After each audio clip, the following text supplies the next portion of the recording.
Just a bit of a sound check down here at Kingston Heath. VPL Preliminary Final, we're good.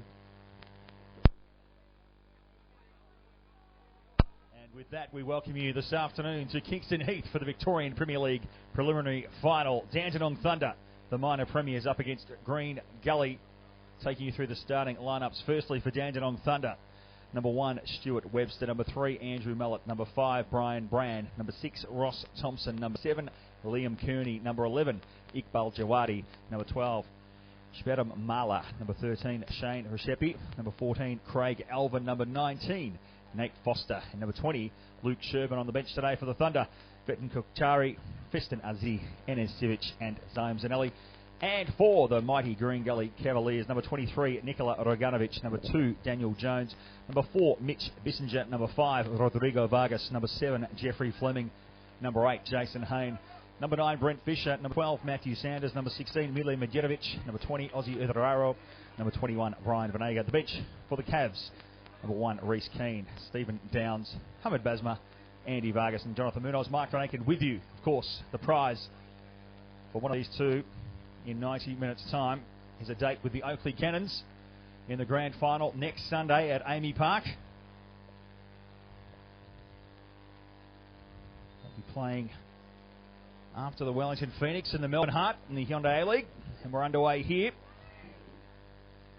Green Gully looking to advance to the Grand Final and keep their hopes alive of a third consecutive premiership, or championship I should say. The minor premiership has gone the way of the Dandenong Thunder, as has the State Cup, so they're looking for a three-peat of their own here today. Probably a match they didn't expect to be playing in as the minor premiers. One just runs down there for Webster. As minor premiers, they came in to last week's game at home against Oakleigh, heavily favoured. It was our VPL Friday night football game. Scoring was at a premium. We went to extra time. It finished 1-1. And Oakleigh got the better of the Thunder on penalties. Chance to atone this afternoon for the Thunder.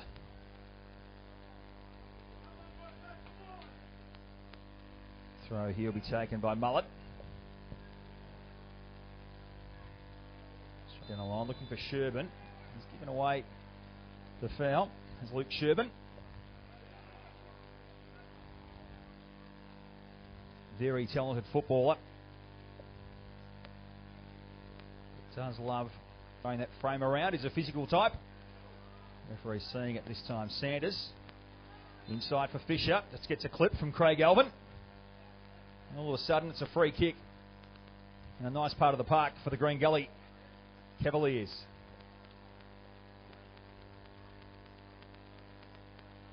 A wintry afternoon in Melbourne. Some great spring weather throughout the week. It's eluded us this afternoon. The pitch has pulled up quite well. Some muddy patches, but otherwise it's pretty dry underfoot.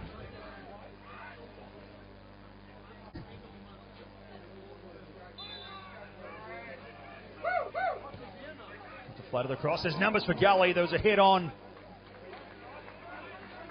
in the area, but it's gone wide. They'll go for a goal kick. And it was Brent Fisher that just got his head to it. Couldn't get any direction.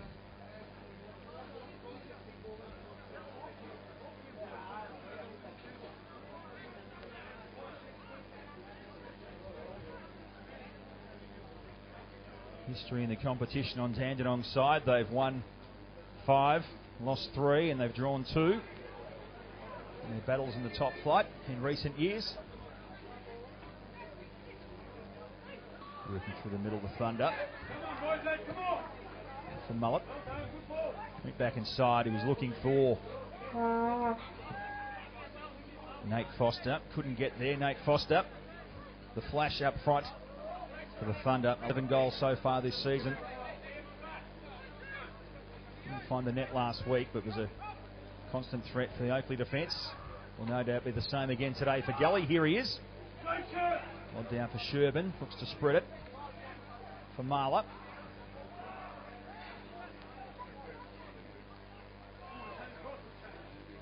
As inside, there's Foster. That one just comes through, and as mentioned, just inside the 6-yard box at both ends.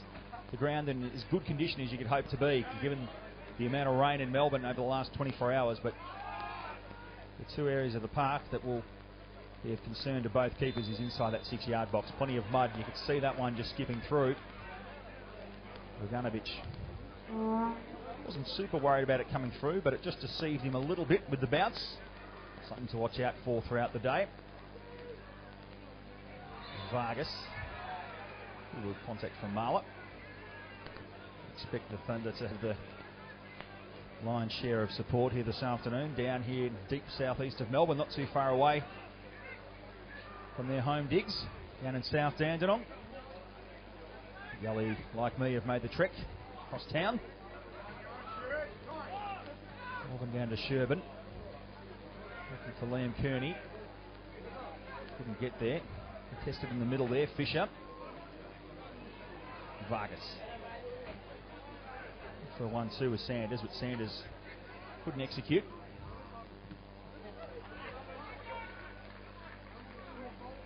Graham wanted to send it down the line. Fisher was all over it. It'll be a throw in. It'll be the skipper, Sheppy.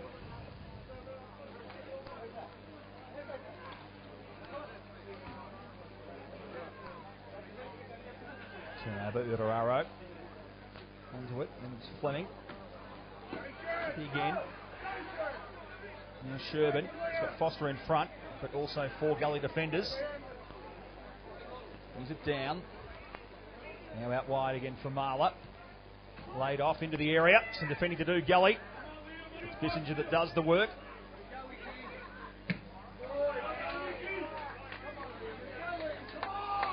So Dandenong going to move it around inside that 18-yard box. Sherburne did well there to maintain possession. Gully defence scrambled in numbers. Vargas almost met in the face with a boot there from Marla. Referee just having a chat to Shredder Marla. Just keep the boot down, son. No malice. Just over anxious in the opening minutes. Don't need to say it, there's plenty on the line. About 7 minutes down. Dandenong 0, Green Gully 0. On to Hayne.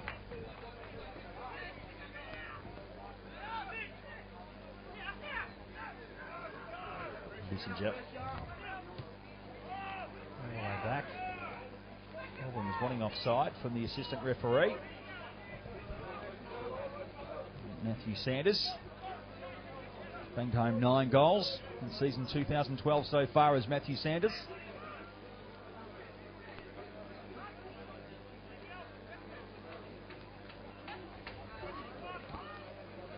Bissinger goes short and bombs it up for Sanders. He got rid of Alvin. Play on's the call. Brown left it. Sure it was the right move, but used his body well to avert any danger for the Thunder.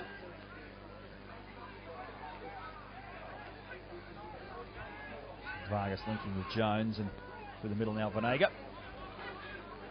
Some whip through Bissinger. Bissinger seeking Utararo. He'll get him. In fact, he won't. So he was seemingly alone for an eternity for a few seconds there. It was Utararo. Shane Rashepi, the Dandenong skipper, was alert to the danger. Either way, it was all for nothing as it flew over the head of Utararo. Another one that Dandenong need to look out for. 7 goals so far in season 2012.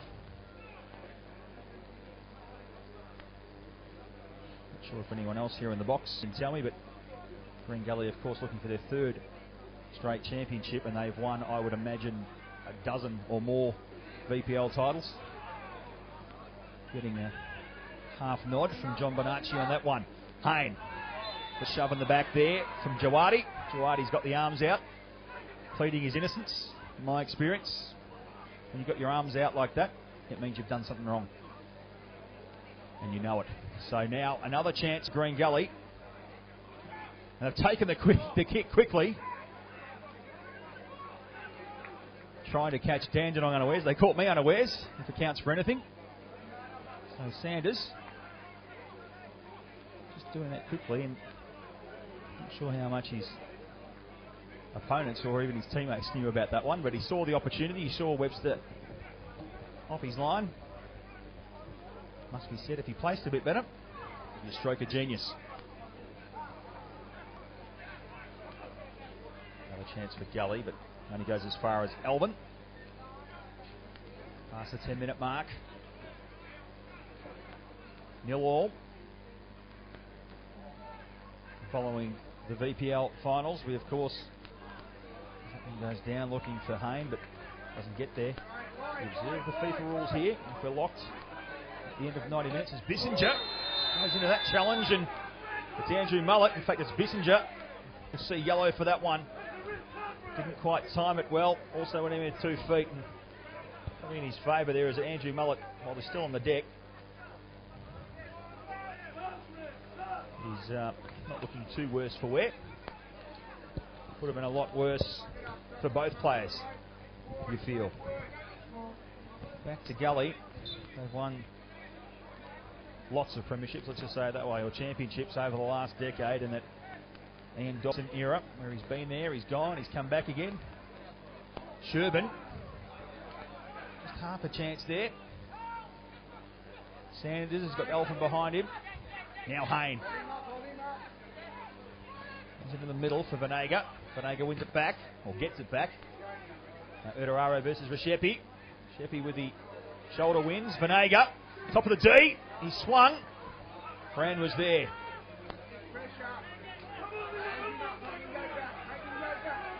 Fleming just marshalling that defence for Green Gully. Now Jones. Out wide, set Udararo a task that even he, with his pace, was not quite ready for.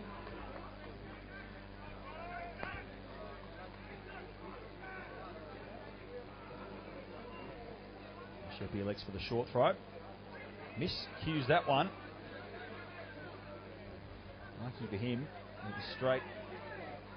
Sanders says that was a back pass. Well, it probably technically was. I think it would be a bit mean-spirited for the referee to rule that he meant that pass back. Sherbin back inside, looking for Foster. Sanders wins the head-up. No one there for Gully, and if they were, they would have been offside regardless.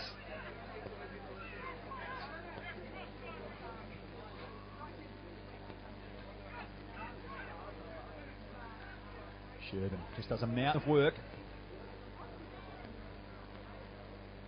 in between attack and the midfield for the Thunder. He was tireless last week in the eventual penalty loss to the Cannons. Marla now seems to be jogging on the spot for a second there. Gully want to get out of there because Foster is lurking. Sanders wins the challenge. Now Hayne.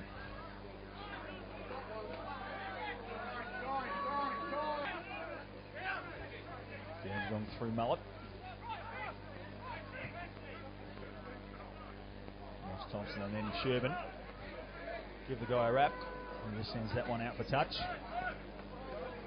Graham Hockless not on the team sheet today for Green Gully. We understand he was back in the UK recently for some personal issues, and he is back in the country, but we've spotted him downstairs in the social club. Sherbin another chance to spread it wide through the midfield. To Wadi, now to Reshepi. Takes a touch, puts it in, fires it in. Draganovic got enough on that to get it well out of harm's way for Gully. Now Udararo will be on here. Wins it back, he'll look up and he'll see Sanders and Hayne behind him. Sanders can't get there.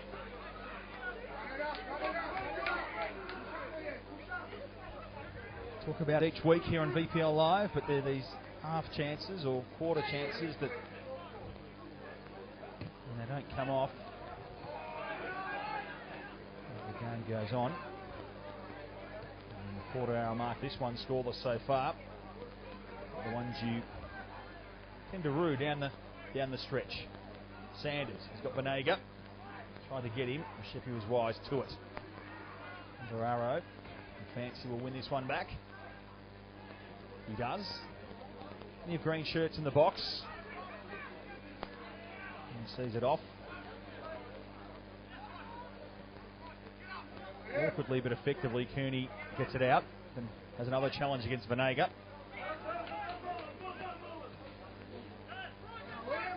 Payne. Inside, wanted Sanders.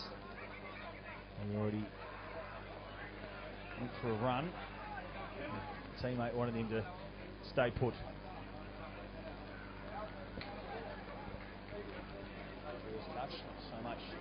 Great second touch from Foster.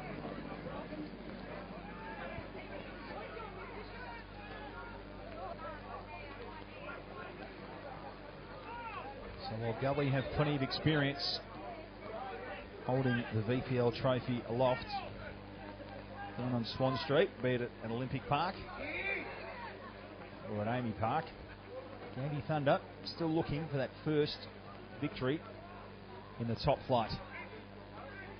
At the Grand Final down at Bob Jones Stadium a few years back, went down on penalties on that occasion. Looking to minor premiers by 8 points. Only 3 games better than the rest of the field. As we know, when it comes down to this stuff, the September stuff, or the October stuff as it now is,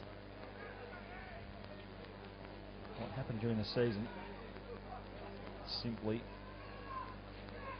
irrelevant. Keep going Dandenong's way. In fact, let's talk you through the form of these two throughout the year. If it counts for anything, it's heavily weighted in the Thunder's favour. Round 10 at home, they won 3-0. And they travel to Green Gully in round 21. Same result, 3-0 to Dandenong Thunder. So they're +6 with 6 out of 6 points in their encounter so far. And that dominance, it must be said, for the first 17-18 minutes here in the prelim has not been apparent. Bissinger. Back to Fleming. Rodrigo Vargas right on the left side of the pitch. Thought he might have used him. But he wanted to find Bissinger. He could not. Shervin. Looking at Thompson. Not sure Thompson was expecting it. So Hockless not there today for Green Gully. And Matthew Theodore also missing for Dandenong Thunder. Popped that knock just before half-time last week. He's replaced straight away. I believe that's a long-term, not a long-term, but certainly an injury that would keep him out of the Grand Final next week. Should the Thunder get there.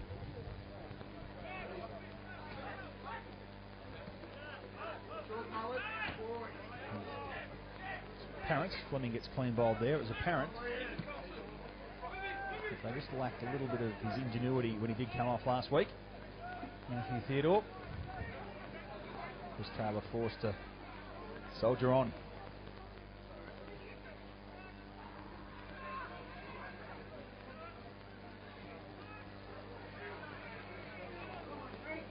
Shervin a half chance. Daniel Jones. This has been the case for a long time at Green Gully. The Jeffrey Fleming, Dan Jones wall of defence at the back.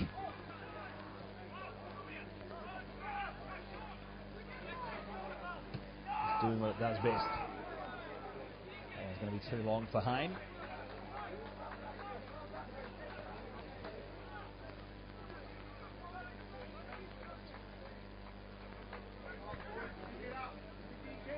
Stuart Webster to take the goal kick.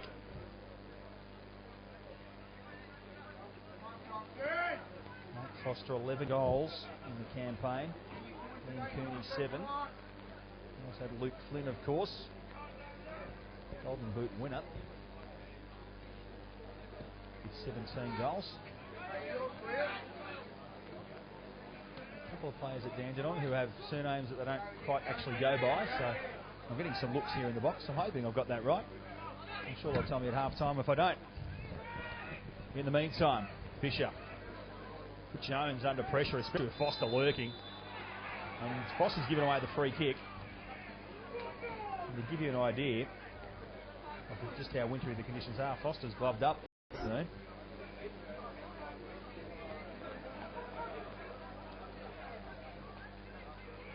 Should have known better. It's actually Sherbin. Luke Sherbin with 17 goals. 2 and 2 together there, folks. Come up with 5. Apologies for that. So,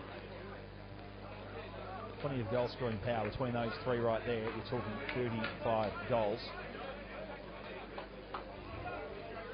So, Jones, Vargas, Fleming and Co. Going to be alert all day, but if there's one man who'll do his homework on that sort of stuff, is Ian Dobson. Although we'll say again, 2 3-0 drubbings have been the results so far this season. Hayne put a curve on that one. He's trying to float it in for Erdoraro, but in the end, whether it was by design or fluke, Nilly beat Webster at his far post. Their corner for Green Gully. Now first, after 20 minutes of play, Hayne will take it.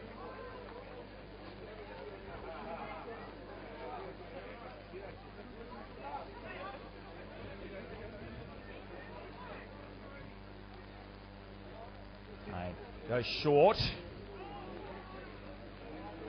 Fisher just got a little touch on it. Stu Webster, just looking for a ball boy at the moment. He's asked to fetch it himself.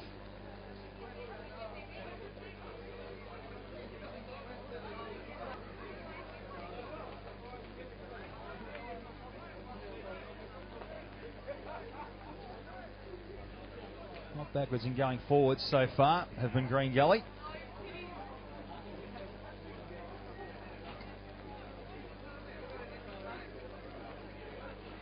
Lively start to affairs.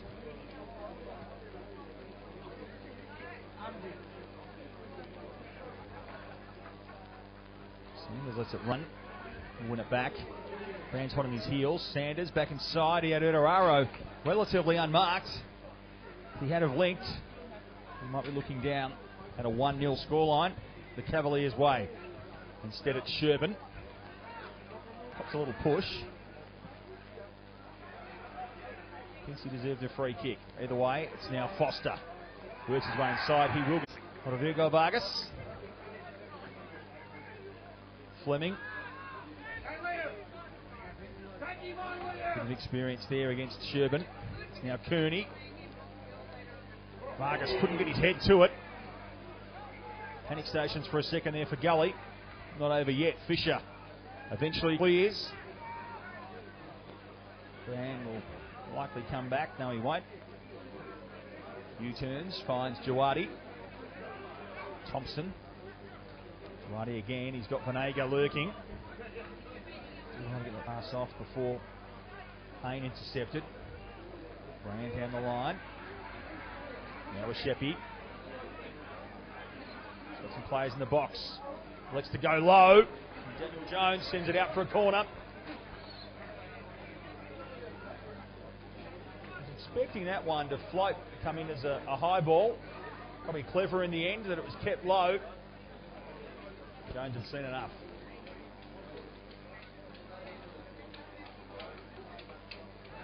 .24 down, 0-all, Dandenong with their first corner.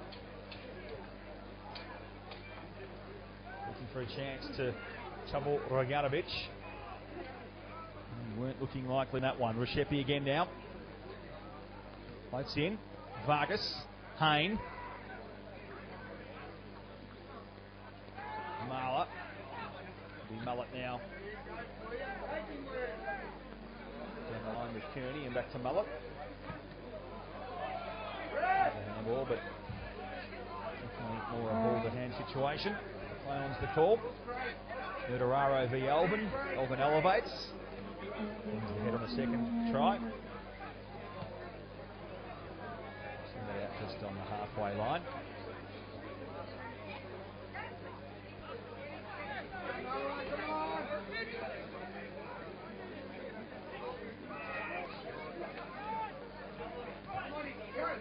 Fleming is ambitious. Jawadi right upon him. Araro will back himself here on the byline. All times interception from Marla.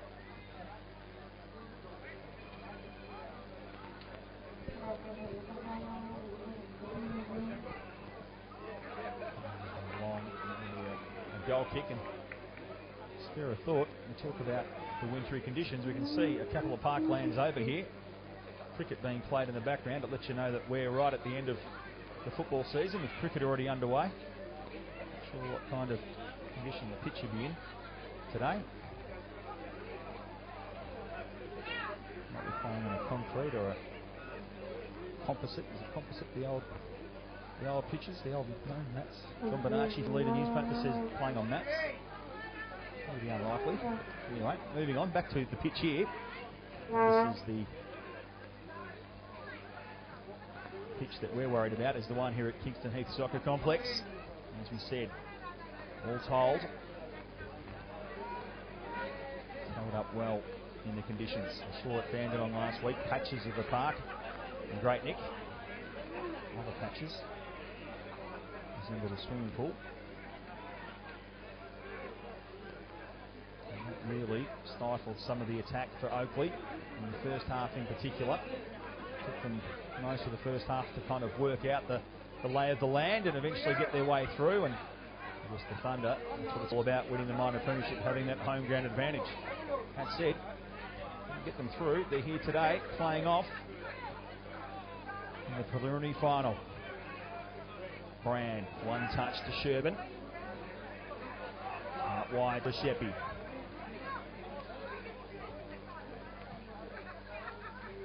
One touch football again from Thompson. Now with Sheppy, send it in. Far too long, that one.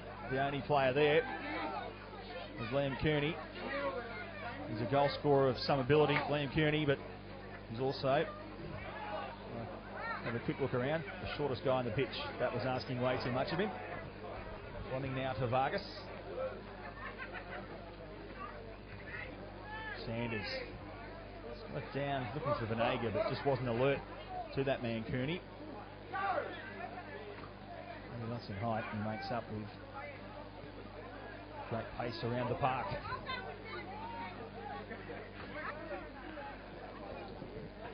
Jeffrey Fleming, he's another championship beckoning the veteran Kiwi next week at Amy Park. Be quite a feat.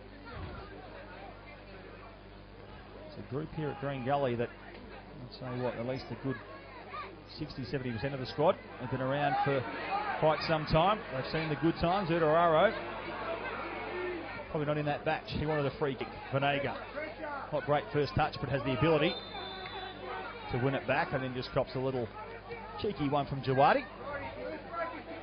Nothing too sinister, but definitely worth a whistle, must be said.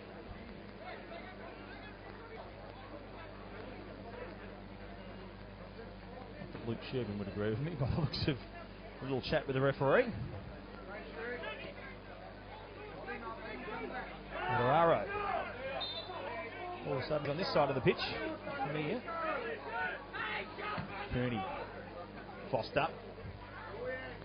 Does well, Foster. Had it, lost it, won it back. For Sheppy. Another guy that just works very hard, extremely hard. Covers a lot of territory. Now Jawadi. Win it again here. Jawadi to Thompson. Inside, what Kearney. Now a chance to counter for Green Gully. For Brian Venaga. Araro. Switch sides.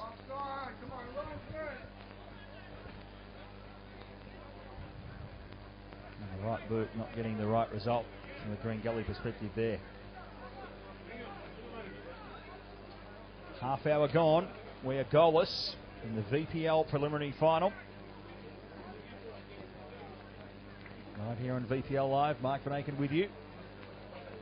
For 90 minutes, we may well be here for 30 minutes of extra time. And perhaps even penalties. The producer just nodded. He doesn't want the extra time. Doesn't want the drama.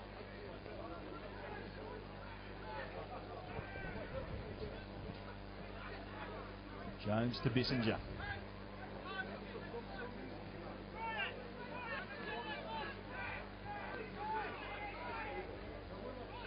Grenega.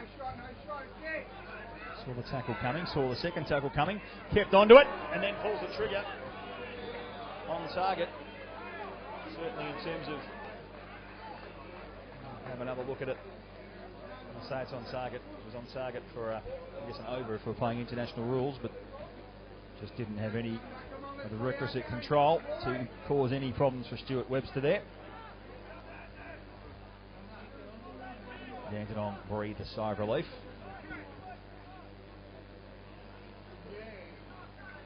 All the hard work there, Grenega. Got himself down with the finish.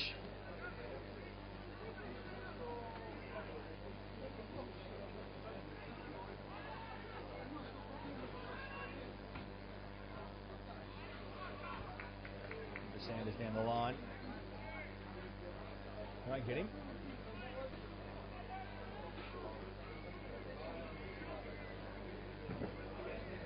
Despite their dominance throughout season 2012, Dandenong Thunder come into today winning only 2 of their last 5 games. Similar form line for Green Gully, so they're in the last 3 in the competition, but they don't come into this grand final qualifier. As Cooney just pops that one on for Foster. Will he get there? He will. Only Dandenong player inside the 18-yard box, Cooney. Sherbin, now Thompson. Sheer weight of numbers, winning the day there for Gully. Now Jawadi. Thompson retreats to Mullet. Mullet floats it in. Sherbin is one player. Foster. There's a bit of push and shove going on here between Sherbin, and it's another yellow card going Green Gully's way, this time to Mangetovich. Holding in the box, and that's going to be a penalty kick going the way of the Dandenong Thunder. It's a bit nonchalant, the referee, with that. I guess is the way you want it.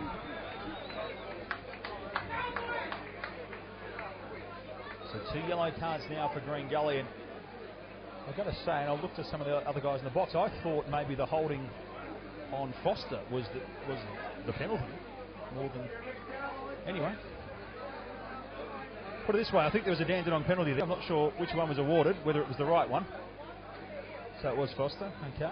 Again, no, it was on Sherbin. There you go. So anyway, we'll let Sherbin take the penalty, and then we'll CSI style rebuild it for you.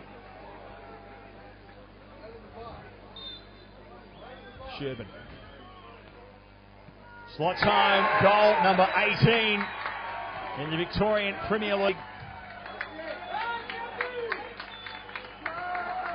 Lets the fans know about his message. There we go, hope for April. There's the message there. It's a young girl missing in the UK, where of course Luke Sherbin hails from, so sometimes players get in trouble for that sort of stuff. You reckon he'd be forgiven in this occasion, giving out a good message there. For Dandenong Thunder, scored by number 20, Luke Sherbin.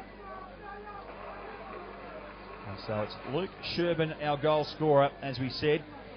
18th goal of the season. And that one coming in around the 33rd in fact, 33rd minute of the game. Now, to take you through it again, we had 2 little sort of scuffles, for want of a better term, going on. It was between Sherbin and Mangetovich, but also Foster, this man right here, who's being held on to for all money as well. Not sure you can give 2 penalties at once. This one comes in, another chance for Dandenong. Sherbin turns. Oh! He's put another one in, Luke Sherbin. And I tell you what, Green Gully, we've got the replay here, just turns and shoots, and that is potent. You give him an inch, he takes a mile. And Luke Sherman doubles the Thunder's advantage. We were talking about the fact that these two have played twice so far this year, of course, home and away. And Thunder have been 3-0 better in both games. And in this one, Gully, who have been the better of the two sides, make no bones about it. They've had the lion's share of possession. They've been parked in Dandenong's defensive half. And what I was talking about before were those half chances that you live to regret. Well, they're the ones when you're staring down the barrel of a 2-0 result. 10 minutes to go in the first half, and you've been the better team. Dandenong would say, well, that's why we are the better team overall. We are the minor premiers. I mean, turn a lack of possession into a 2-goal advantage in the blink of an eye. Bissinger pulls the throw. Sanders. Now the follow-up from Hayne. I think it was Brent Fisher. Let's have a look at that. Just point blank. It came down, it fell. He had some space, and Webster got a glove to it. It will be a corner for Green Gully.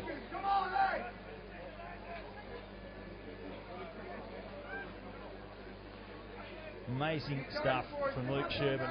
Scores from the spot and backs it up within 90 seconds. Gully had some numbers. Jones was there.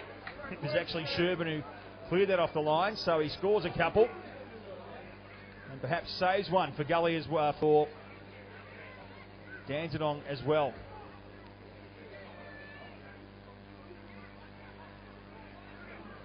Marla's there. This is Thompson.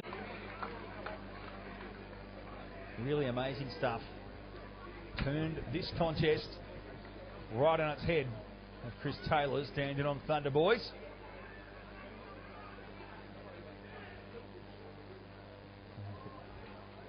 Stays this way, it will be 1v2 in the grand final next week. Oakleigh, of course, have the luxury of sitting this weekend out.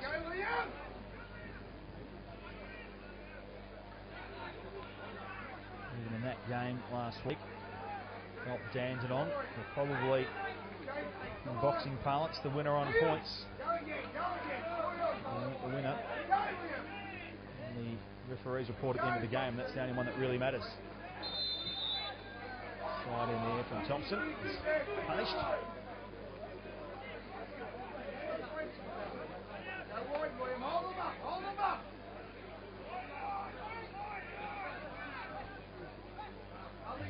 We'll leave it hit.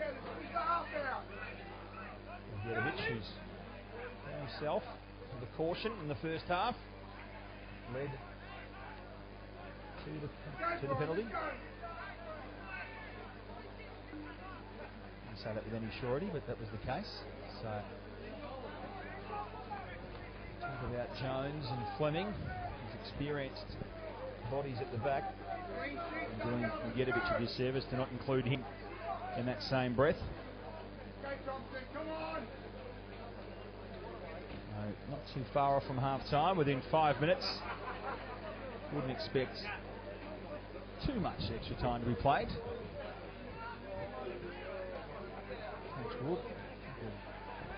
Small injuries, of course. We've had a couple of goals. Stay tuned for that information in a few minutes' time.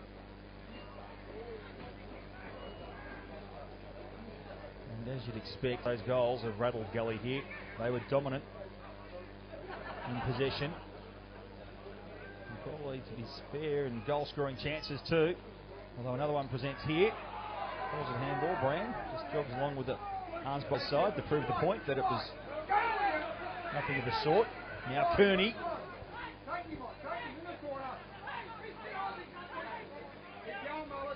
That's a lone figure down the left. Mullet comes eventually in support of Foster. So now be Thompson for Marla. Ooh, Millie Sherban.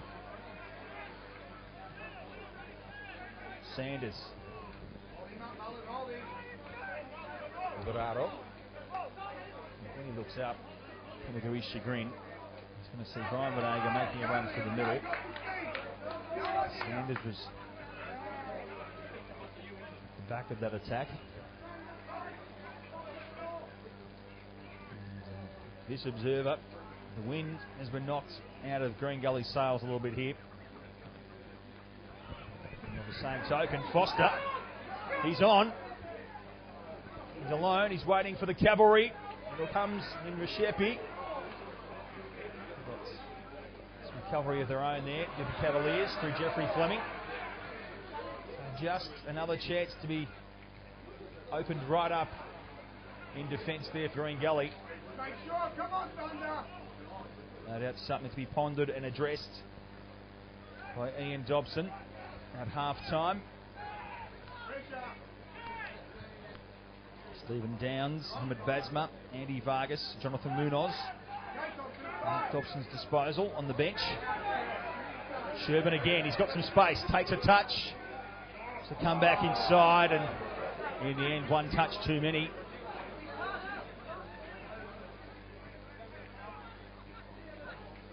Thompson and Venega. Thompson gets the better of it. Venega wins out eventually. Out wide, Uraro. Flag for offside. Gully don't like it.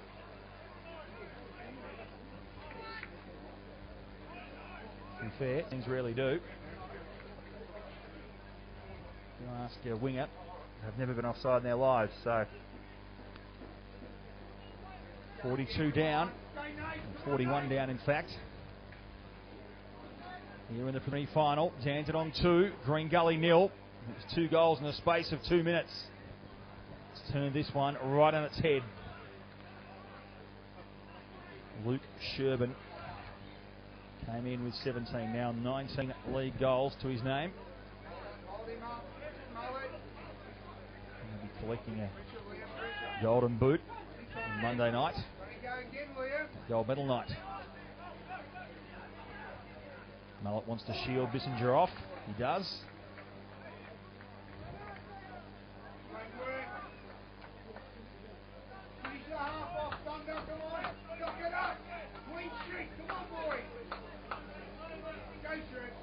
Judging by the crowd here today, it's Dandenong Thunder definitely dominating the far side of the ground.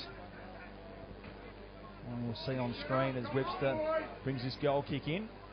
I think the Gully faithful would have made it down here.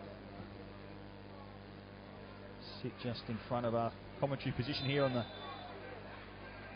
the social club side.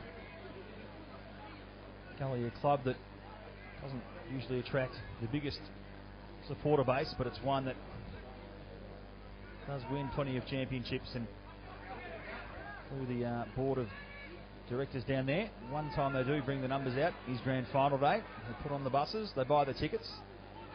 You think it'd be a win for FV if Gully could turn this around, because they do bring, although that said, Dandenong Thunder will no doubt bring probably the biggest following in the VPL this season. Foster looking for Sherbin at the far side. It'll only be Andy, in fact Rodrigo Vargas, Andy on the bench today. So Gully, through President Charlie Ferrugia and co, tend to put on the buses, buy up the tickets and bring the fans down, and they've actually contributed some pretty decent atmospheres, it must be said, in the championships that they've had and grand finals they've had in recent years at Olympic Park and Amy Park, even down at Lakeside Stadium. But again, Dandy Thunder, one team that can be guaranteed a decent following all over town. Now Kearney.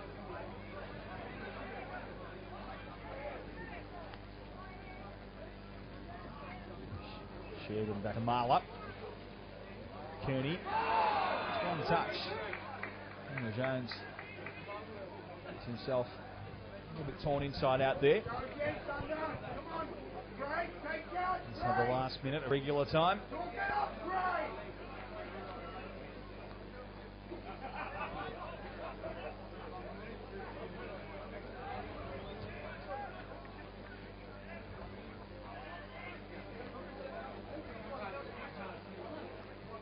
Free kick comes in for Dandenong. It's going to run all the way into the awaiting arms of Nikola Roganovic. I can tell you that the Oakleigh Cannons Brains Trust, Peter Zoyce and co, are here with eager eyes. Former coach Arthur Pappas back in the country for a week, hanging out with his old mate Peter Zoyce. Took the grand final last year, did Pappas. Down the stretch it was Green Gully. Took home the silverware. And talking to Zoyce after the game a couple of weeks back, in fact last week, he'd like nothing better than to win the championship, just to get one up on his old mate Pappas. Bissinger. Vujerovic. He's playing out time. It's really going to be interesting to see what Ian Dobson can dish up in the second half, because Gully, without going completely in their shell, you see with that run there from Vanega, just haven't looked as sharp since those goals. Foster looking to add a third. Vujerovic was upon him. Didn't get the right strike on, or the right purchase on the ball.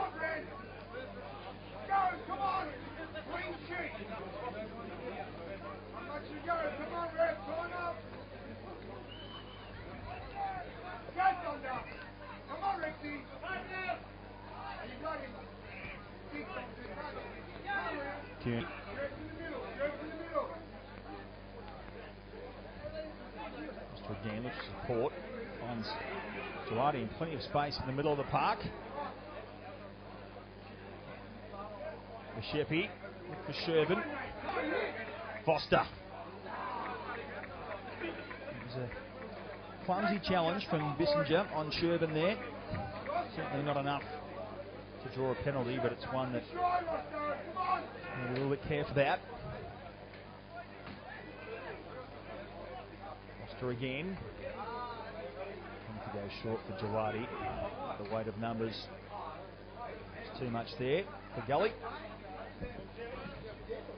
Just wants to get this down the line to Edoraro quickly.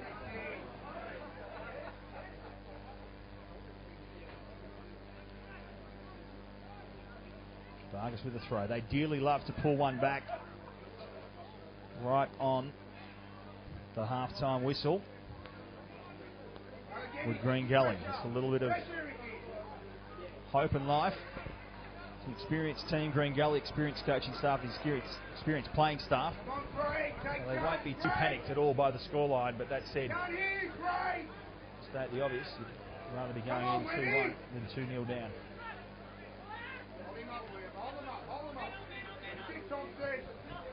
On the line for Sanders, wins it, surrounded by Dandenong Thunder. Retreats to Hayne. Hayne's got Edoraro, but Elvin's there for Dandenong. And this may run for... No, it doesn't. In fact, that will be half-time. So, after controlling much of it, it's Gully that find themselves 2-0 down here in the VPL Preliminary Final. We'll be back with the second half shortly. Half-time here at Kingston Heath Soccer Complex in the Victorian Premier League Preliminary Final. Those are Dandenong Thunder 2, Green Gully 0.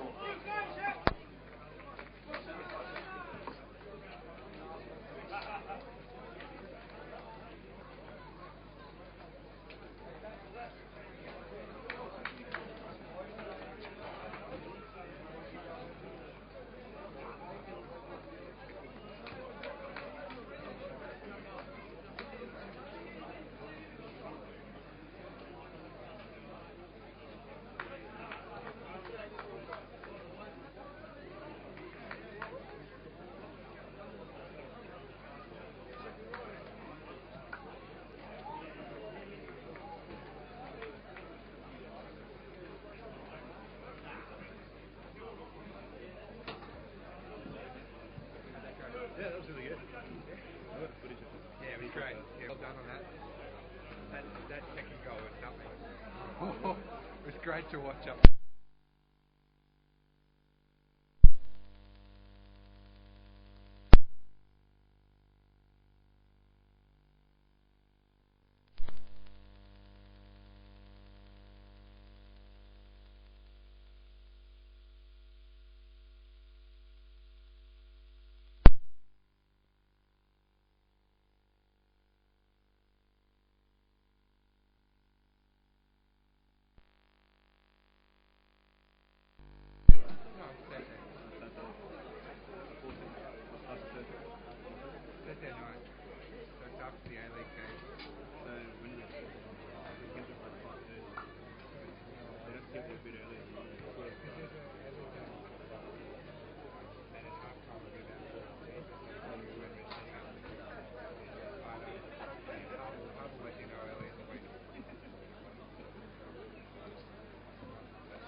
welcome back. A few moments away from second half action here in the the Victorian Premier League. Try to say Victorian Premier League and VPL at the same time. That's what happens. The VPL Preliminary Final. Dandenong Thunder. 2 goals to the good here at half time. We had Indian under 23 coach Arthur Pappas in at half time having a chat. And it's Jonathan Munoz, who can tell you right now, and Aaron Stephen Downs coming on. So Stephen Downs and Jonathan Munoz. We'll just wait for who have come off for them. So Brian Vadega and is it Magidovich? Confirmation, yes it is. So Miller Magidovich, who picked up a yellow card and conceded the penalty in the first half. And Brian Vanega, who can be an attacking tool, and just wasn't quite as cutting edges perhaps Ian Dobson would have liked in the first half, so he's made way. So Stephen Downs, Jonathan Munoz. Munoz a player who, despite we were seeing him line up here, can be quite offensive, and it's no doubt why he's been out there. John Didalitza here from the Heart as well. Fresh from their derby victory last night down at Etihad Stadium. Celebrated that long into the night at the Heart. Will it be the Dandenong Thunder celebrating a grand final berth here today? Either way, next week at Amy Park in the grand final at 5:30 p.m. is a, what do we say, a curtain downer is what we're calling it, versus a curtain raiser. It's being played after, at the conclusion of the Wellington Phoenix visit to the Melbourne Heart next week. So if you're tuning in on VPL Live, get down, check out the A-League, and then check out the best of what Victoria's got to offer. Urararo for Gully. Brand sends it out for a corner.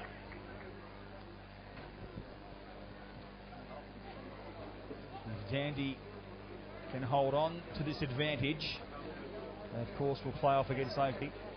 Neither have ever held aloft Victorian Premier League. So a hoodoo will be broken next week. Either way, this is Gully. Don't work their way back. Corners like that, they ain't going to help too much. Downs.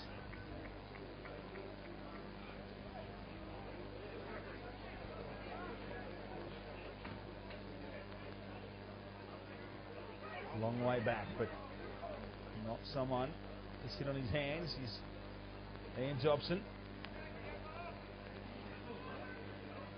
The trigger. Draw substitutions. Curio to Marcus Sturgeopoulos, listening and tuning in on VPL Live. And he was part of Dandenong Thunder in the grand final. He wanted the Cheerio, did Sturge. So we won't remind him about the conclusion of that day down at Lakeside Stadium.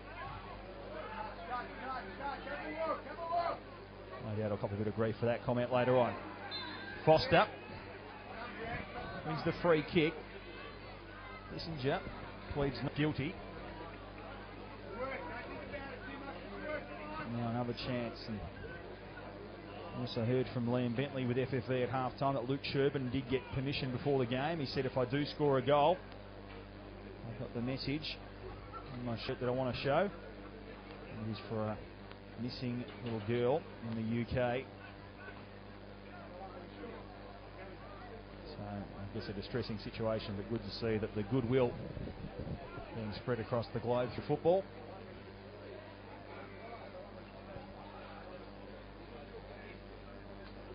On. Thompson goes short for Kearney. Set play back inside. And shirt. Talk about that shirt. We nearly got to see it again. Just well worked by manager Chris Taylor and his crew. They went short and then squared it right back up. It's fair to say, although they did clear it, that Gully didn't know too much about that one.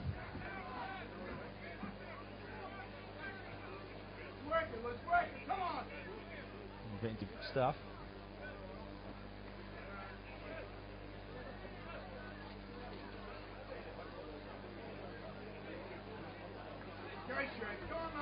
Six minutes down here. 51 minutes in the game. This is Munoz. V. Marla.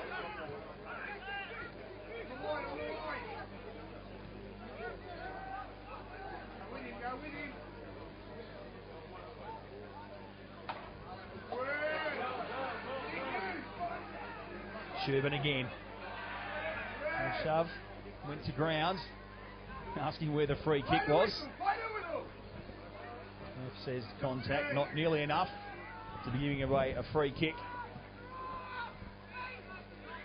Would have been some nervous moments of Gully, for Gully, if it had been awarded. Rogaric to Munoz.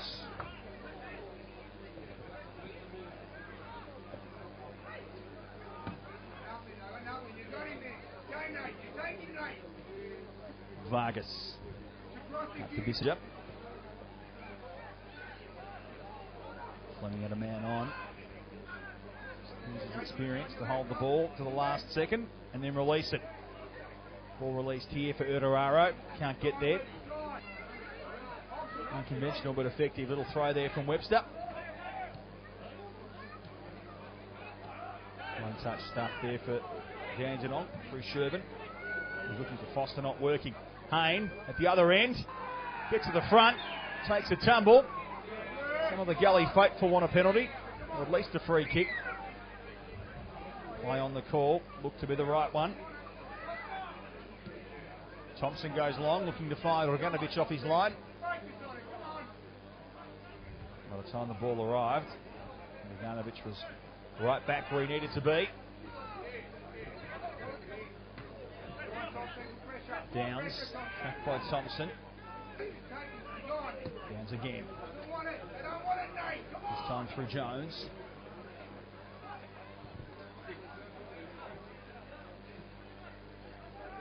Goes long for Sanders to Erraro. Knock there from Brand. Fleming. And he gets into the right areas and he just wins a kick here off Thompson. When he gets into the right areas, says Jeffrey Fleming, he doesn't mind having a crack.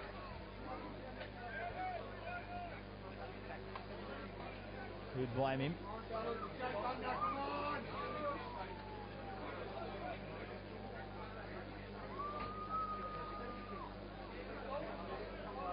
So Munoz looks like he'll be the one with the kick.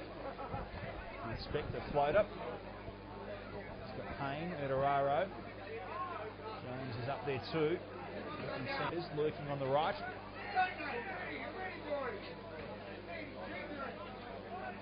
Munoz asked to bring the ball back a foot or two.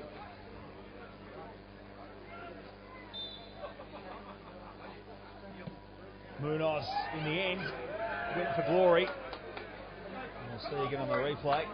All those numbers in the box.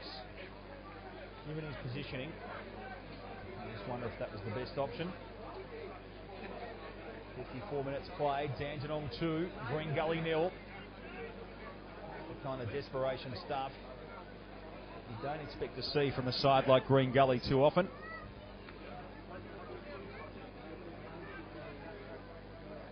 Munoz, of course, a half-time substitute.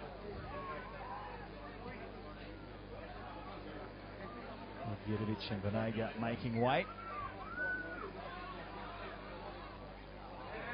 Good proactive management from Ian Dobson. It does mean no for Chris Taylor.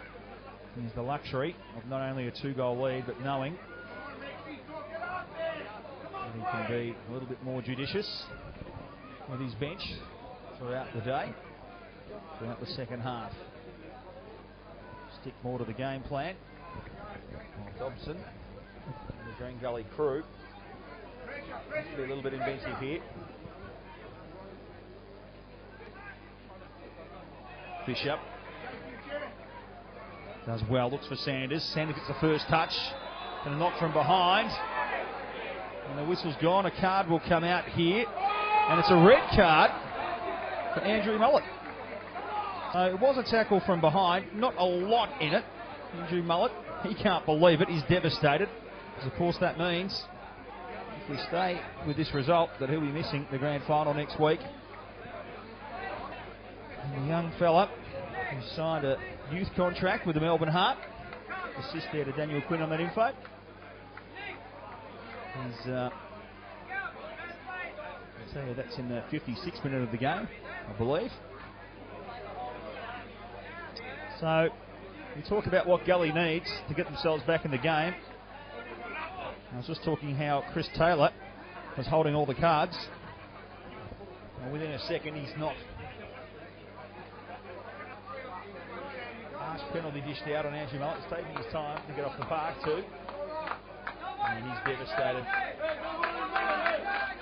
I'm sure it was a professional kick. It certainly wasn't the last man. It was from behind. It was sloppy. It was a kick, but it was the last man. Bit of discussion here in the box amongst the peanut gallery. Come up with a decision, boys. Let me know. I don't think it was, but would not be the first time I've been wrong. So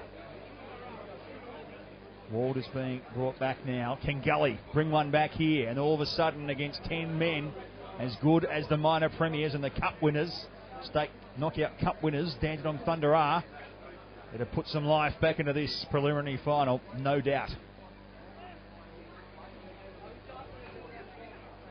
It's Hayne and Fisher likely to take it.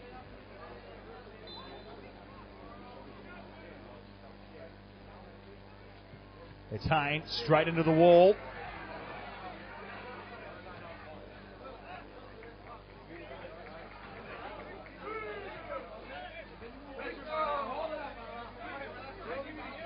Downs to Munoz, the two substitutes. I just think Green Gully,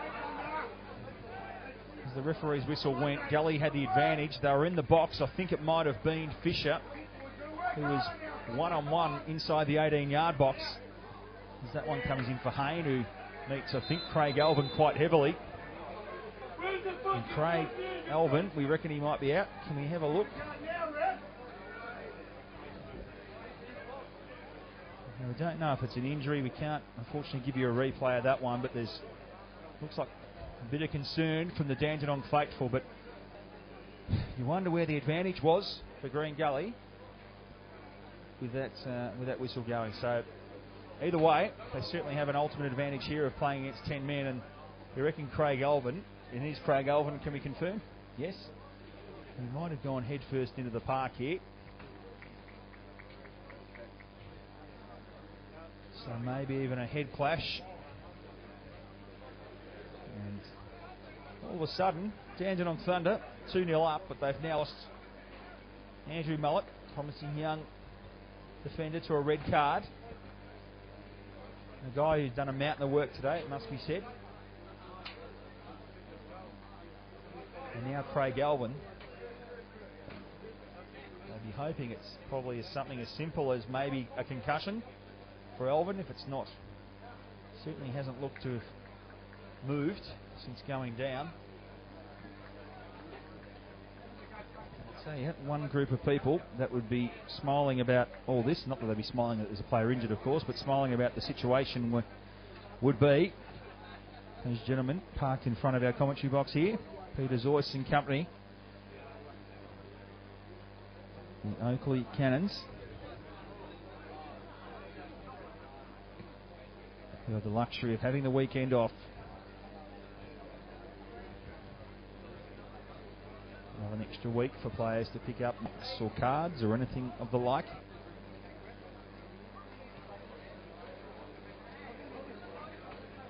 Gully just doing a little kick around here, making sure they keep themselves up and about and moving.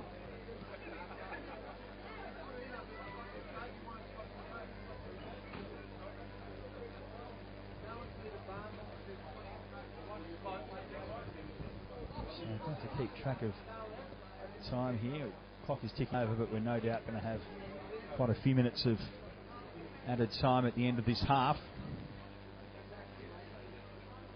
The minor premiers, Dandenong Thunder, up against Gully, who finished third on the table.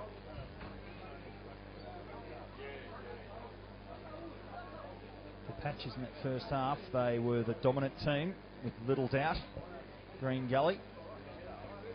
In the 32nd minute, a penalty went the way of Dandenong. It was Luke Sherman, stepped up to the spot and fired home his 18th goal this season, the Golden Boot winner.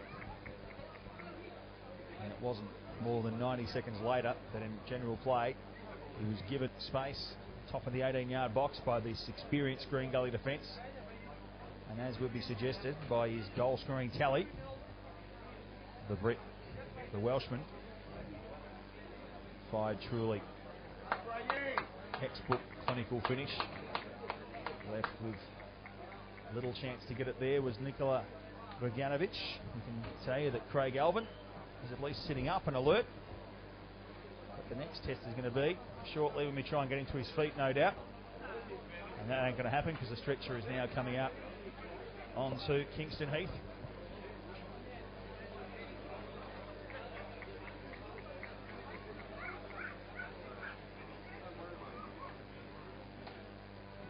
Must be noted, not a lot of angst between the two teams. That one, it was just a good honest tussle on the box, clash of bodies, and Craig Alvin, who probably more an AFL term but plays tall, not the tallest guy out there, but in defence he stands tall and he's very good in the air for his size and was just challenging.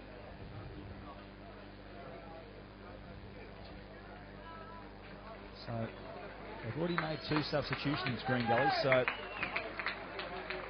they still have Andy Vargas and Hamad Basma. Doesn't look at this stage like they're pulling the trigger on those two. No doubt they'll.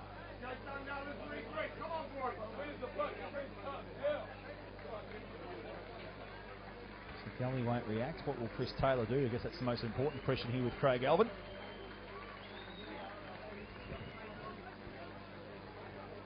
Probably in a position, despite being 10 men, where they can get him off.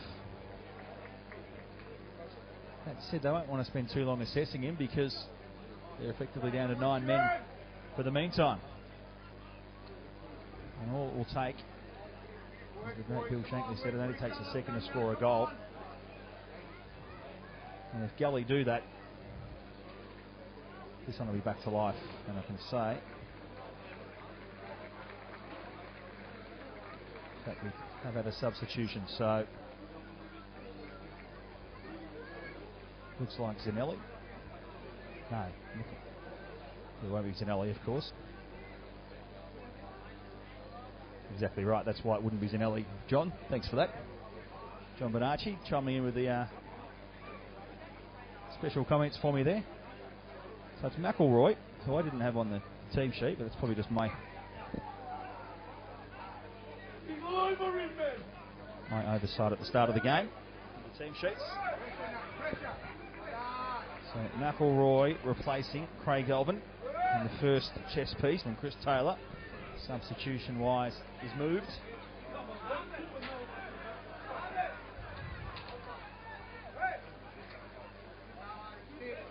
Only 18 minutes gone. 63 in the game. Substitution for Dandenong Thunder coming off. So 63, just confirming that. Being replaced by number 22, Down, McElroy. Dandenong Thunder 2, Green Gully 0.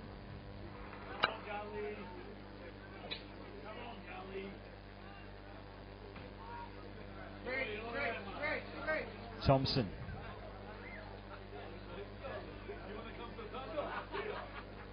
Who will come out of this little 3 or 4 minute break the better.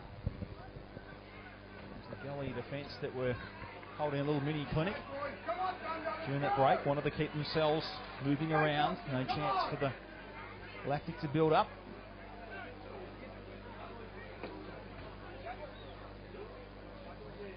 Taking the throw in there for himself was Foster. He was in the box alone. Munoz in a foot race against Marla.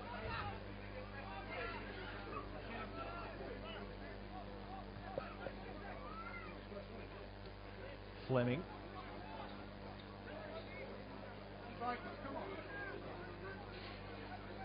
Bissinger wanted to get around Foster. Did it the hard way, but he did. Then another tangle of bodies. It came on for Brent Fisher, and a free kick will be going Gully's way. Foster probably entitled to stand his ground at some point for that first bit of contact, but in the end, the second one was unwarranted. The ball will come back for Bissinger to take it. He'll surrender it to Jones. He'll send it over to Vargas. Munoz quickly for Downs. Got a man on. Fleming.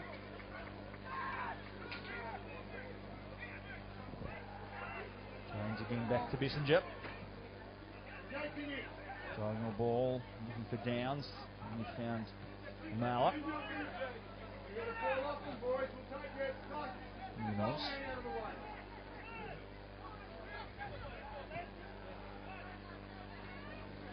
Fisher wide to Jones. Unfamiliar territory for the big fella. Tried to find Erderaro on a run, but not sure how much Aussie Erderaro knew about that one.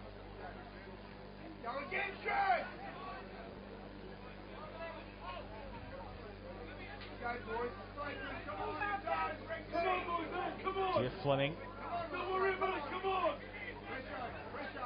Munoz, as discussed, can get into attacking positions from a defensive position. Tends to distribute it pretty well.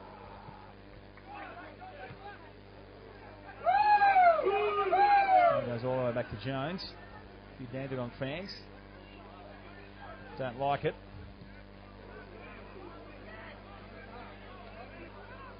Cloudy day, but the sun just trying to break out from beyond the clouds. They look directly into the west from a commentary position. Munoz again. Got a line for Downs.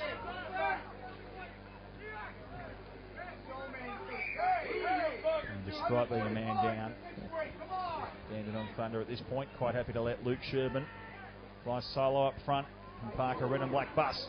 Sanders. You see this one, it was a ball from Fleming, then Erderaro. Chip over the top, Sanders wanted that left hand peg.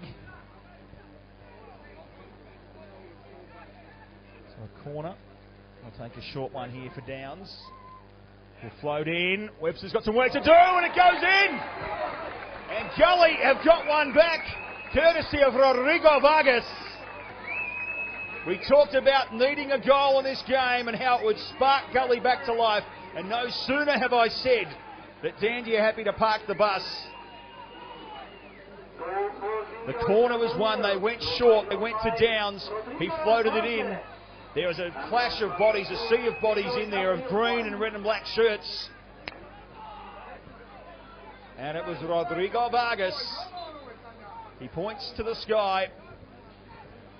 And they pull one back here in the 67th minute to Green Gully and bring this one back to life.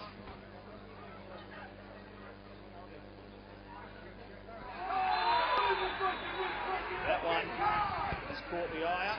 Jeffrey Fleming. Is it Jeffrey Fleming getting the yellow card there? In fact, it's Mitch Bissinger. No, it won't be. Second yellow for Bissinger. It's Fleming. Well, what I can tell you, folks, is Miss Bissinger has picked up a yellow, so you can only assume it wasn't him getting a second one. So I think it might have been Fleming. Fleming had his hand up, sort of acknowledging it. So free kick for Dandenong. Amazing what a goal can do to a game. Because Gully, they're still down on the scoreboard, but they're a man up on the field. And it probably just changes the thought processes for Dandenong Thunder ever so much. Because, folks, this is a preliminary final. There is a grand final berth on the line. And just like that, Green Gully with a spring in their step. And I'll tell you what, it's brought the Dandenong faithful to life as well. They were quite happy with life with a 2-goal buffer. But the Thunder fans now have seen their side go from a minor premier, 8 points clear, to with us today in a cutthroat preliminary final. At a 2-goal buffer. They've got talent to burn, goal-scoring talent to burn, especially in the form of this fella right here, Luke Urban. I don't want to let it slip from here. Luke Sherburn, who doth protest too much at times.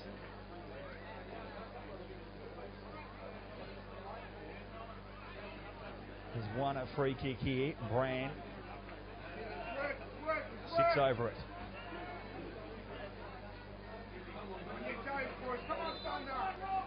And 30 yards. Goes straight at the goal. Going to be a follow-up here from Kearney, and he just knocks it in the back. Let's watch this again, folks, on the replay. Brand drove it hard, straight to Raganovich. He parried it straight in the path of Liam Kearney. And if you don't mind, that's his 8th goal of the season. Off comes the top. And you talk about the psyche of football and how Gully getting that goal had changed the complexity of the game. And no sooner do we have another one back. 70 minutes played. Dandenong restore their 2-goal buffer, courtesy of a Liam Kearney goal, and he probably won't score an easier one in his career. Fair to say Raganovich was expecting that one to be floated in there from Brand. Probably expecting it to be nodded on. Brand instead has said, no, I'm sending this straight at your awaiting mitts. He had it covered. But when you parry it out, folks, you don't want to parry it straight into the oncoming feet of a player like Liam Kearney. So, Gully had the counter punch to the point where I was almost declaring them back in the ascendancy despite being down. No sooner have I said that, but Dandenong have reacted. And the Thunder fans can again, at least temporarily, with a sigh of relief. Tackle there on McElroy's lost his boot.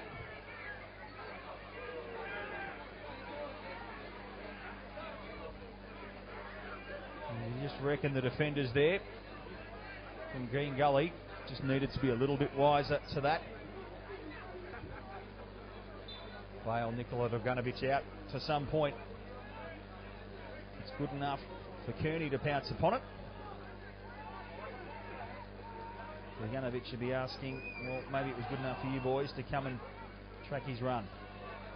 Sanders. Signal tracking runs. Kearney follows him through, and Sanders can do nothing but just dribble it straight at the feet of Stewie Webster. Suck it up, Thunder, come on, boys!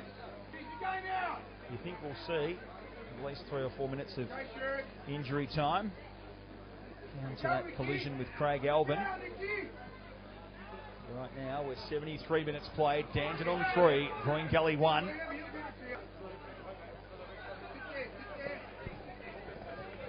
From an Oakleigh perspective, it's better the devil you know. While I personally thought the Thunder had the better of the game last week, they certainly weren't dominant by any stretch. And Oakleigh will be confident they can apply the same formula. Try and win their very first championship. Bring the cup down to Jack Edwards Reserve. Fleming, you won't hear of it. Sanders inside, is looking for Fisher. Just not enough speed or weight on that pass to get to him. Vargas knows, slowly but surely, time is not Green Gully's friend. to a man down Dandenong, but they do have a couple of subs up their sleeve. From Kuchari, Tristan Azizi, and Enes Sivic on the bench there. As his backup goalkeeper, Zanzanelli.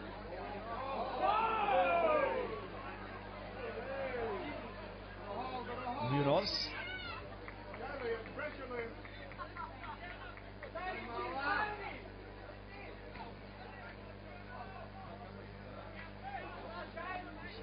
Sends that one out. Hasn't had as much to do down this part of the park as the Dandenong skipper so far. Plenty to do last week against Oakleigh and plenty to do in the first half. Let's see this little bit of contact again. And he's picking up a yellow card for his troubles there. Durban had to go at him for protesting a little bit, but he's got cause for concern on that one.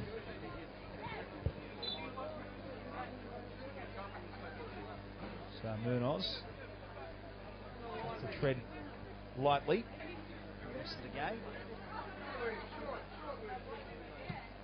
As will Jeff Fleming and Mitch Bissinger. Hit the hand of Jeff Fleming. I think it's Jeff Fleming. It's the second yellow for Jeff Fleming. So that confirms that it was in fact. Maybe I'm a bit prophetic with that one. I said Jeff Fleming's going to have to watch himself for the rest of the game, and no sooner have I said that, he's just innocuously touched the ball with his arm, and the big veteran is off. So Gully's one-man advantage. Well, that's over. And Jeff Fleming having a second yellow there, and I don't know what the Ross Thompson looking to a cheeky. Half an hour gone in this second half. 75 minutes played in the game, and it's 10 men apiece. More importantly, Dandenong Thunder 2 goals to the good, leading at 3 goals to 1. I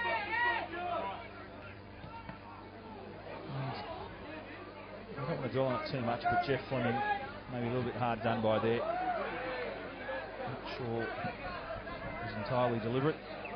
The handball, and we'll leave it at that. The goals have come from Dandenong Thunder. Luke Sherburn in the 32nd and 34th minute. Liam Kearney in the 70th. And Roddy Vargas. There's only 2 of them big. Mr. Van Aken, get it right. Roddy Vargas scoring in the 67th minute. In fact, only one's on the pitch, so it'd be quite a trick for Andy Vargas to score from the bench. So Roddy Vargas striking home. And Marcus Sturgiopoulos on the Twitter feed asking, was it ball to hand or hand to ball? Well, I think I've made my feelings known, and we'll move on. Downs through the middle.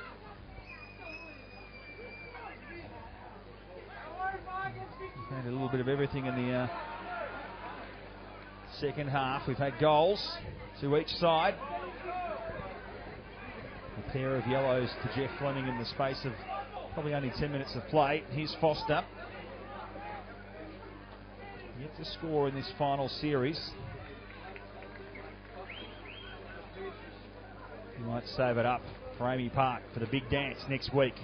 So that's where Dandenong Thunder are heading at this stage.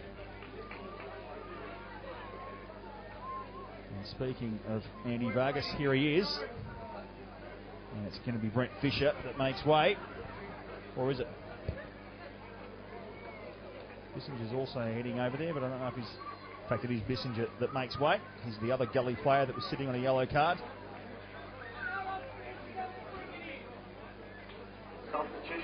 Andy Vargas on the park, and what was confusing me there was that Brent Fisher was actually just heading over Ian Dobson's way for a few instructions.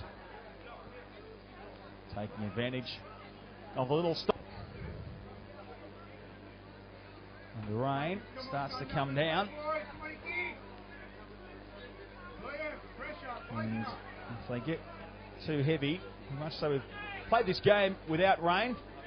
down here in the southeast. We're going to get a little bit more than some other patches of Melbourne, but since kick-off time, we've been rain-free, and I'm not actually seeing the evidence of the rain, guys. Not here as a weatherman, here as a commentator, but I don't see the rain.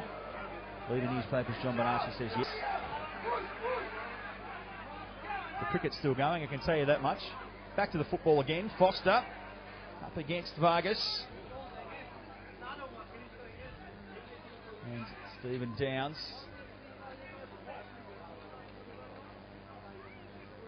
And if we do get some heavy rain here, it can do nothing to help Gully's cause, given they need to find a pair of goals and they need to find them pretty quickly.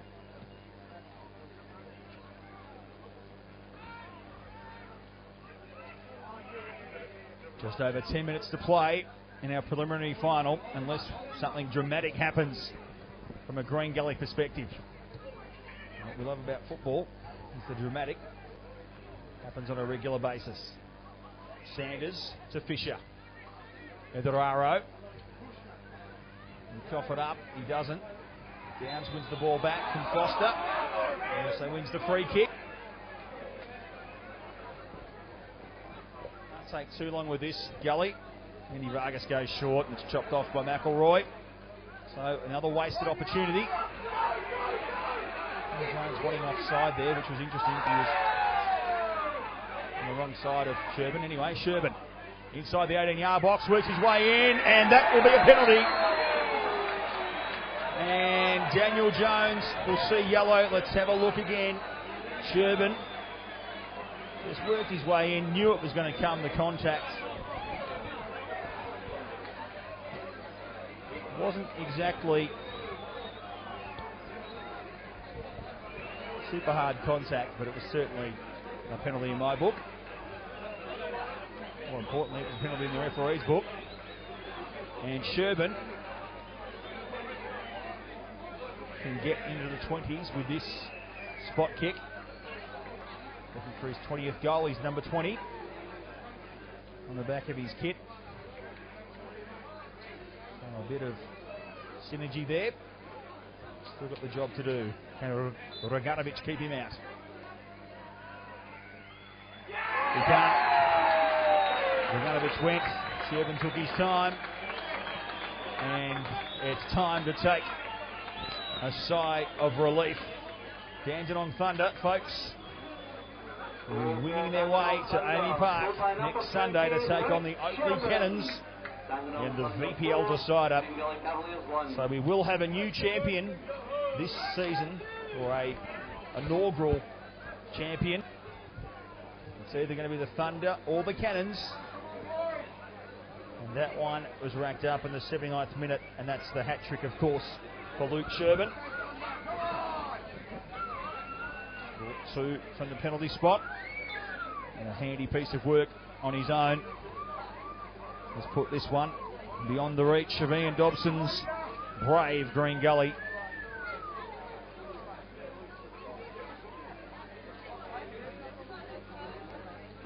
Munoz at the back, brings it down.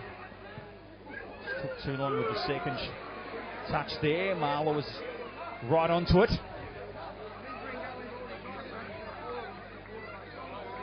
And Dobson having a look at his watch.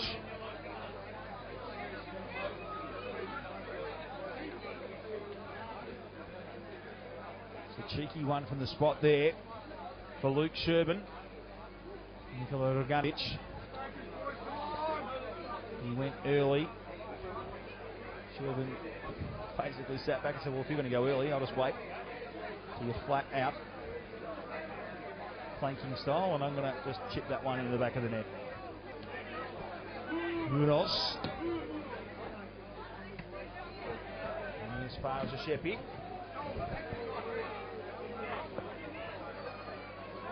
Peter Zoyce said last week when Oakleigh were through that he'd been given the players a leave pass for that night to go out and celebrate and enjoy it. But the next morning it was recovery, and it was to the task at hand of the grand final. We wonder for Chris Taylor.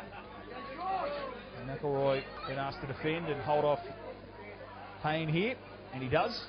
You wonder if it'll be the same orders from straight shooting Chris Taylor given. But they don't have the advantage that Oakleigh had of a fortnight off. They've got to get ready for a game next Sunday. And they won't want to let the celebration of making the grand final in any way hinder the chance of winning the grand final.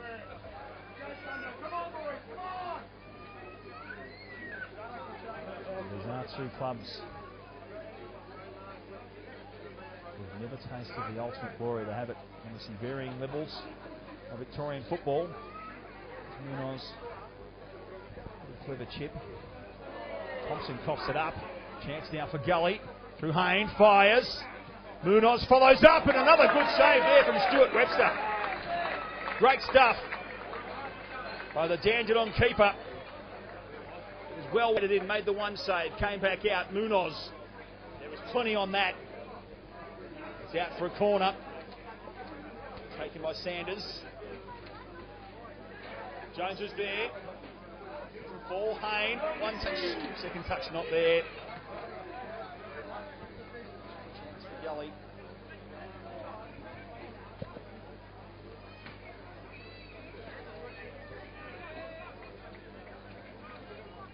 Dorado.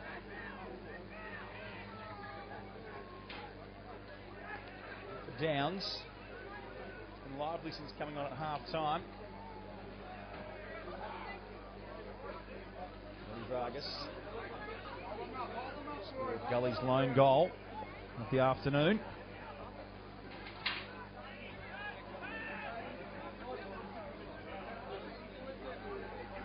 Roddy, in fact Andy gets in front. Now out for Downs again. Tracked by Foster, comes back inside.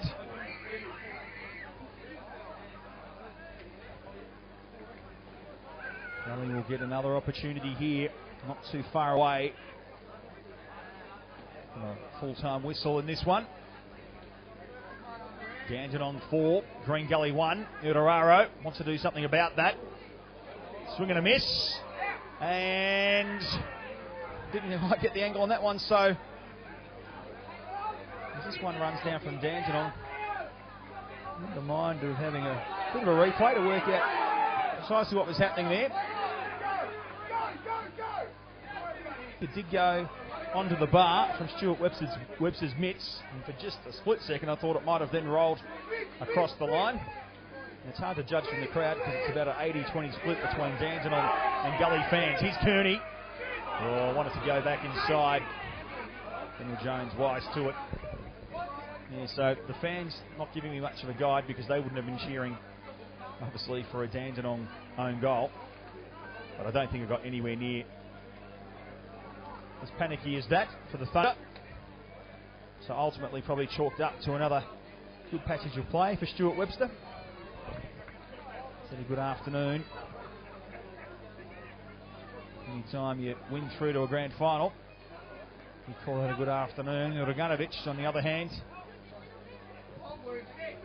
well, 2 of the 4 have been from the spot, so he can't be held responsible. Liam Cooney's goal in the 70th minute. Not much he could have done about that too, with, I guess, a lack of defensive support, and Luke Sherman scored a cracker. So while he hasn't performed poorly by any stretch of Uraganovich, he's copped 4 goals, and that's going to cause him some angst post-game. No doubt he's going to have an entire post-season to think about it, as Foster keeps working and working again. I reckon Oakleigh have learnt today, which is probably what they already knew, that Luke Sherman is one heck of a footballer and someone that they're going to have to stick to like glue at Amy Park next Sunday at 5:30. We'll be covering it, of course, here on VPL Live. You can also make your way down to Amy Park and check out the decider, and we'd encourage you to do so. Last year's decider between this side here, Green Gully and Oakleigh, was an absorbing affair. They really disappoint. Sometimes we have the cup finals, even the high profile ones, the FA Cup finals, that don't deliver. lucky enough to have seen, I would say, maybe the last 8 VPL Grand Finals, and the majority have been absolute crackers. So Amy Park, and it's a 2-for-1 deal, of course. Wellington and the Heart kicking off at 3 o'clock or thereabouts. I think it is 3 o'clock, and then 5:30 the VPL decider. The curtain downer, we're calling it. Vargas, Sanders, tried hard all day, but just hasn't been able to get through. Really get a shot on goal with any ferocity or efficiency.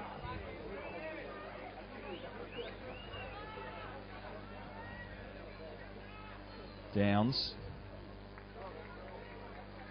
Not long to play in this one. Hayne. Got Fisher in the box, just falling over with Sanders and Erdoara. In fact, it's Munoz. Just takes see if we can pick this up on the replay. It was Erdoara in a pretty decent position, but sorry, it was Sanders in a good position, but he'd gone to ground, and then Munoz couldn't get any purchase on that. It's fair to say it's story of the day, and Downs taking his time on that one with Iqbal Jawadi. We're going to have 7 minutes of added time. Seen from the 4th official. So a lot of that would be owing to Craig Alvin. We're pretty sure we're seeing stars. Little Tweety birds flying around for a moment with that clash earlier in this second half. There was a bit of concern for him. It looked in the end like he was relatively okay as he came off. Will be one that would be causing some concerns for Chris Taylor as he looks ahead to next week's Grand Final.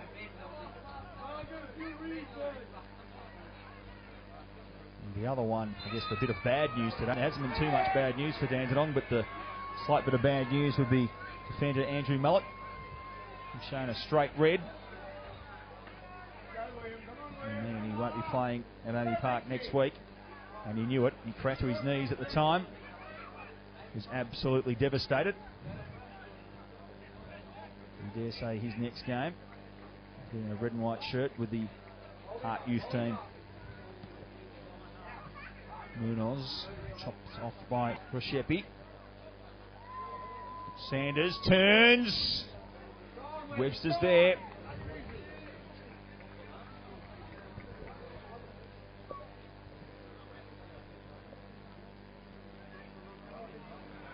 Foster now.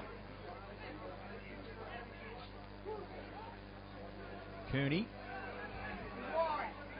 Pair of goals in the VPL Finals campaign so far. And both of them short-range efforts. Real scalpers goals, particularly the one today, but you've got to be in the right place at the right time. And Viton Pachadi making his way on as Nate Foster. It's a well-earned break. Didn't score today. Did plenty of work up and down the park. Nathaniel Foster Brown being replaced by number 9, Bethan Kokari. Certainly a fan favourite amongst the Thunder faithful is Kokari.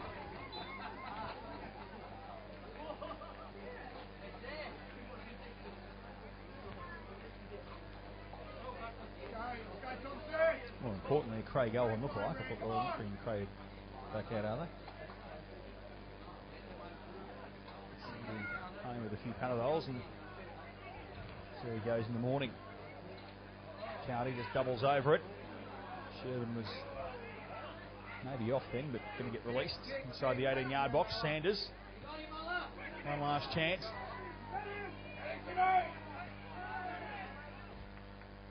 In a race there with Marla. Sheppy. Motoraro over to Downs.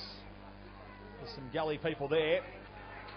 But with a hat upon his head, Stuart Webster takes the easiest of catches there. And once again, Not keen to play it out from the back, just wants to send it nice and long. And Kearney, if he can get on the end of that, is in space, but just ran too long. Right idea for Dandenong, and to their credit, they're playing this one out to the end. They lead it 4-1. Halfway through 7 minutes of injury time.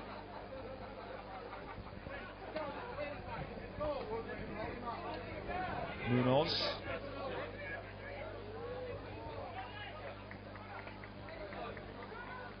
Sanders. Just dropped back a little bit. And pushed forward as much as they could here, Gully, in the second half, but the class of Dandenong Thunder has shown through. It's pretty compelling, the form line between these two in 2012. Round 10, it was 3-0 to Dandenong. Round 22, out in Kielba Park, it was 3-0 to Dandenong. And it's 4-1 today. 3 encounters. They are +9, and they have collected the full, well, not the collecting points in the game today, but you get my drift. They've got the full 3 wins from 3 starts against Gully. Certainly had the measure, and a little bit going on there with Rodrigo Vargas and Ross Thompson at this stage of the game. And only one final substitution, Brian Brand, making way.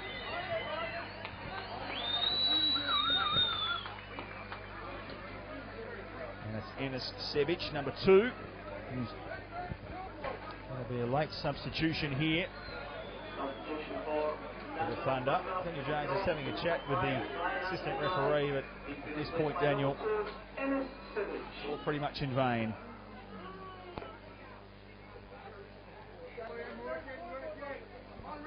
Downs.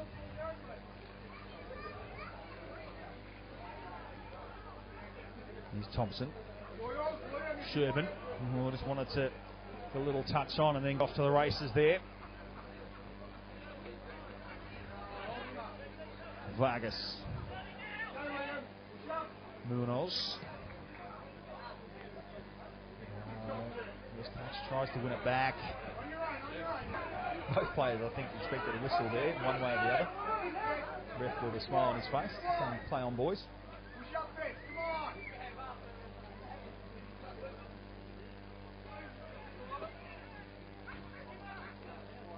Ricciardi. To Marla.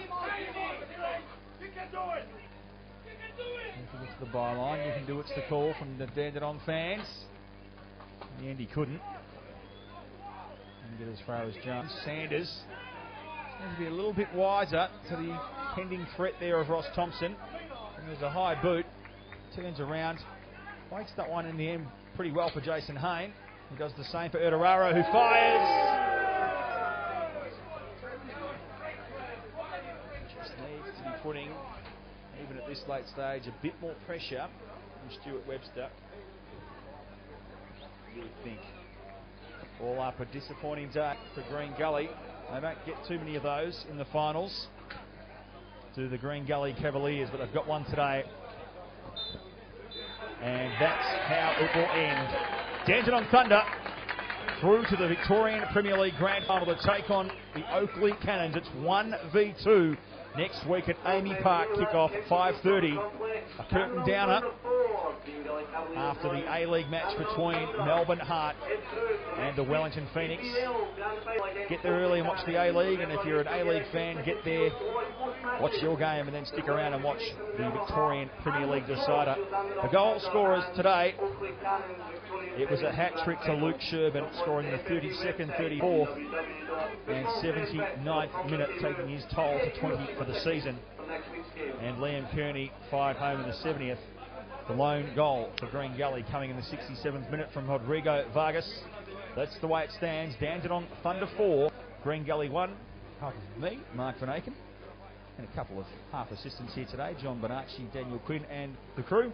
We'll see you next Sunday at Amy Park for the big day in October, the VPL Grand Final.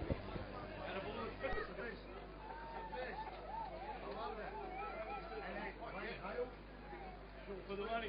Oh, yeah. Get messages on the bench. Tell him to put a jacket on.